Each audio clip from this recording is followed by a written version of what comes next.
Good morning everyone. How are you all? I hope that you all are safe at your homes.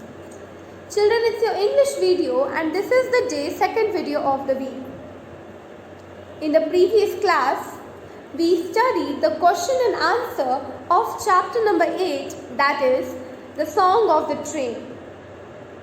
We already dealt with the chapter once, actually twice, right? So I hope that it is in your head nicely. You all have understood the chapter very nicely, right? So now as we have dealt with the exercise, one of the exercises of this chapter, in today's class also we will be dealing with the exercises only. Like in the previous class we dealt with question number A of understanding the story. In the same way, in today's class we will deal with question number B of understanding the story, enjoying the story after that, and grammar and usage as well. Okay, so I think that we should start the video and I hope that you will note down the notes, as you all already know what I say, right? You all have to note down whatever problem you have and you can ask it to me later in the classroom. And sit with your books open, of course. So please do open page number 71. In page number 71 it's given, who said these words? Who said these words? Write the name under each sentence, which means that few words are given in that question, in this question actually. Few words are given. You have to read the words and you have to assume, you have to find out that which character of the story, the Song of the Train, has said those words. Okay, so I guess that we should move towards it now. Starting with question number 1. The trees are running so fast. Who said this, children? It was said by Minnie. Do you all remember? It was said by Minnie, right? When in the afternoon, when she was seeing the people, a man was in the field, the women working, the children were waving their hands at her at the train, right? And at the same time, she saw the trees and she thought that the trees are running. She said to her mother, the trees are running so fast. But in actual, the trees weren't running. The train was moving and with the train they were moving too. So the answer of this question number 1, the trees are running so fast, it was said by Minnie. So you will write Minnie. Let's move ahead towards question number 2. The trees are not running. Okay, now children, who consoled Minnie? Who made Minnie understood that actually the trees aren't moving. We are moving with the train. Right? Who said or who made this understood to Minnie? It was Minnie's mother. So the trees are not running. These words were said by Minnie's mother. So we will write here Minnie's mother. What we will write? Minnie's mother. Okay, the trees are not running. These words were said by Minnie's mother. Moving ahead towards the next. Your tickets, please. Who said this? Who came to ask for the tickets? And seeing this person, Minnie was wondering also that who is this man? Right, and then her father made her understood that who is this man and what actually he does. So who said these words? Your tickets, please. These words were said by the ticket examiner. So we will write here ticket examiner, okay? Ticket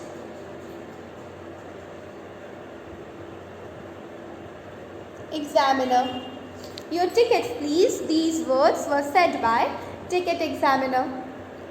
Moving ahead towards question number 4. We have 3 birds. Okay. When was the sentence said? When they all had their dinner, right? They all finished their dinner, and after that Minnie started wondering that where am I going to sleep? At that time, someone said that we have 3 birds. So who said to Minnie that we have 3 birds? It was Minnie's father. So what will be the answer here? The answer will be Minnie's father. These words, we have 3 birds, were said by Minnie's father. Right? And now with these questions, we come to an end of understanding the story. Moving ahead towards the next part, that is enjoying the story. You all understood the story, you all dealt with the question and answers as well as who said to whom. Now we are going to enjoy the story, right? So let's see what the question is telling us. It's the song of the train. It's singing for me. Soon she was fast asleep. Now children, who said these words? It is the song of the train. It's singing for me. It was Minnie, right? While sleeping, Minnie heard the train singing. Actually, it was the sound of the train. And Minnie thought it as the song of the train which made Minnie sleep. Soon she was fast asleep, which means that soon, very soon, obviously she was in deep sleep because she enjoyed the journey and she got tired also, right? Okay, so now what we have to do in this question? Let's see. Read these lines again. How does the sound of the train moving make Minnie feel? Okay, so it's being asked to read the line again, and after reading the line we have to find out that how does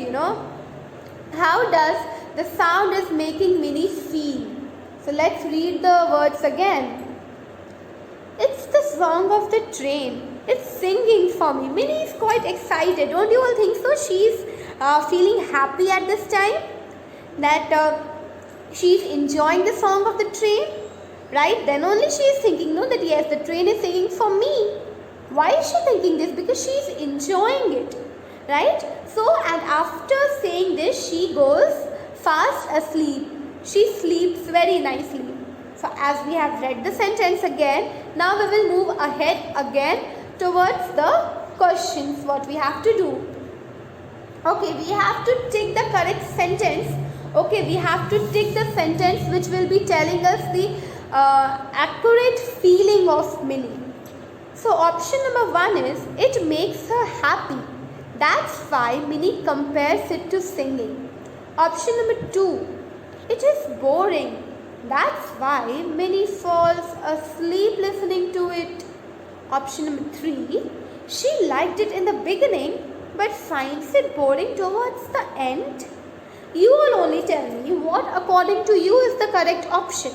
Was she feeling happy after listening the music of the train, after listening the sound of the train? Yes, she was feeling happy. Yes. And as she was feeling happy, she started comparing the sound of the train to singing. Right? When do all we sing, children? We all sing, we all dance when we are happy.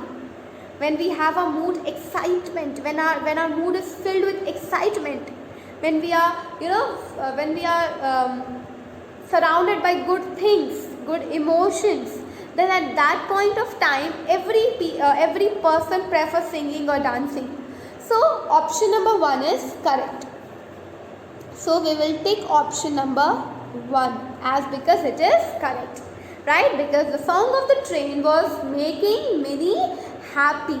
And this was the reason that why she was comparing the song of the train as to singing. Okay? Now, with this, let's move ahead towards grammar and usage. Turn to page number 72 of your book, Grammar and Usage. Children, you can see in page number 72 as well as in page number 73. Okay, on the top, a grey box is given. In that grey box, okay, these words are mentioned. We have to study, which means that we have to study about connector words. Now, children, what are these connector words? Okay, what are these words known as? Children, these words are known as conjunctions. What are these words? These words are conjunctions which connect two sentences. Okay, if we see the definition of conjunctions, it goes by the words which join two sentences, words or phrases are known as conjunctions. The words which join two sentences, words or phrases are known as conjunctions, which means that two sentences are there and these two sentences are joined with the help of one word. Two phrases are there and these phrases are joined with the help of one word. Such type of words are known as conjunctions.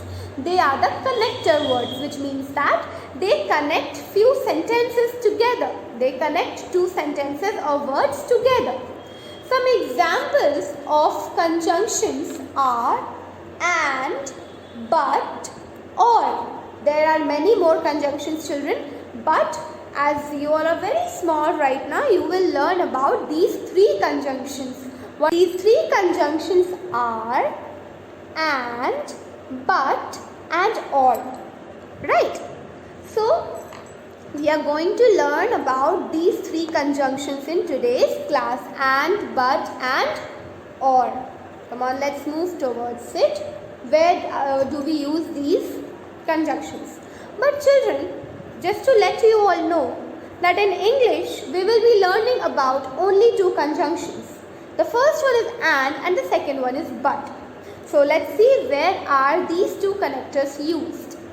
And is used when we use and to combine ideas or to add information, which means that if two ideas are given or two important information is given and we have to connect them together in a sentence, then at that time we use the conjunction and.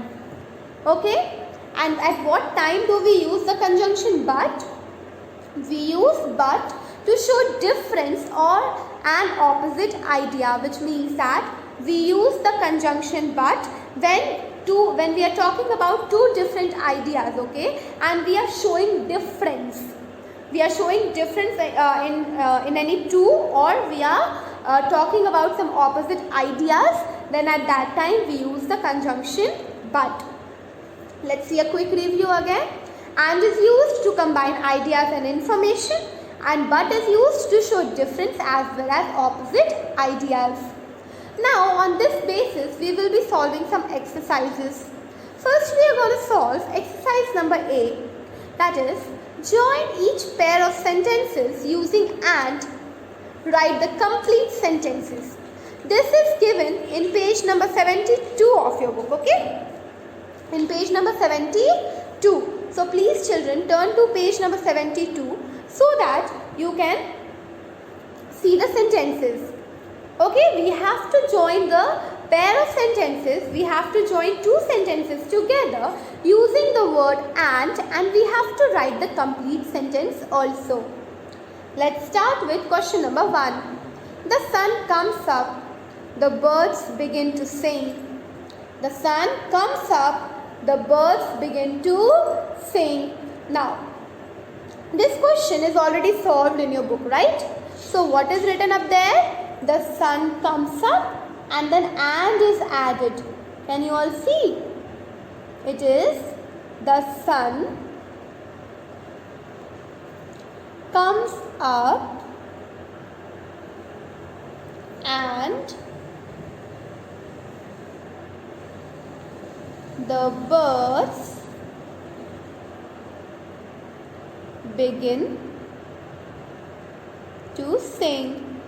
Children, you all can see here in this sentence, two information is given, no? Two information is given. What is the first information? That the sun has come up now. And what is the second information? That the birds are starting to sing. Right? So that's why we have used the conjunction and here. The sun comes up and the birds begin to sing. Let's move ahead towards question number 2. All of a sudden, the rain came down. The grass was fully wet. So what we will write here? Again we have to use and. So we will write all of a sudden,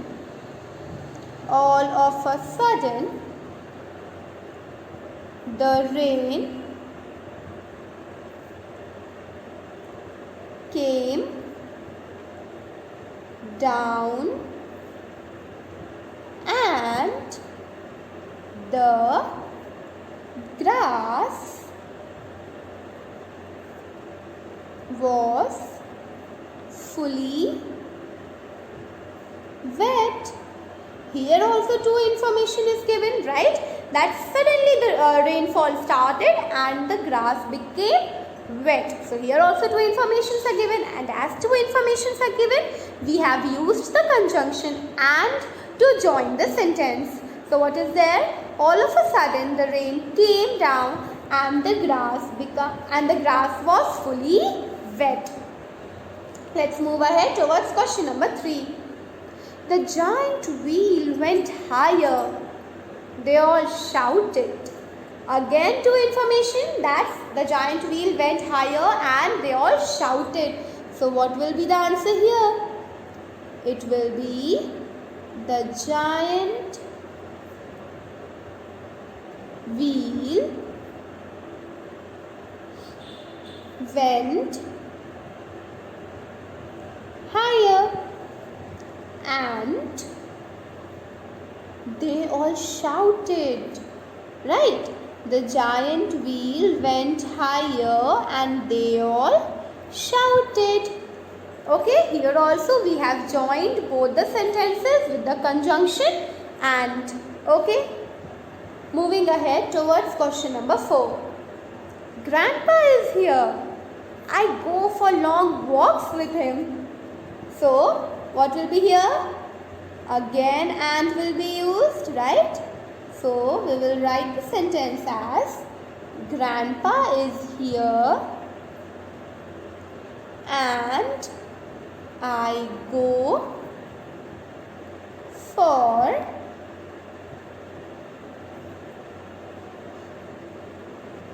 long walks with him. Right, as what is the boy trying to say or the girl? They are trying to say that grandpa is now home. That's why I go for long walks with him. So what will be the answer? Grandpa is here and I go for long walks with him. We have used the conjunction and to join two sentences. Moving ahead towards the next. Kajol buys some biscuits. Kalol buys some biscuits. Hanif buys some popcorn. Here also two information is given about two people. That Kalol has bought some biscuits and Hanif has bought some popcorn. So again information is there. So we will be joining the sentence with the conjunction and Kalol buys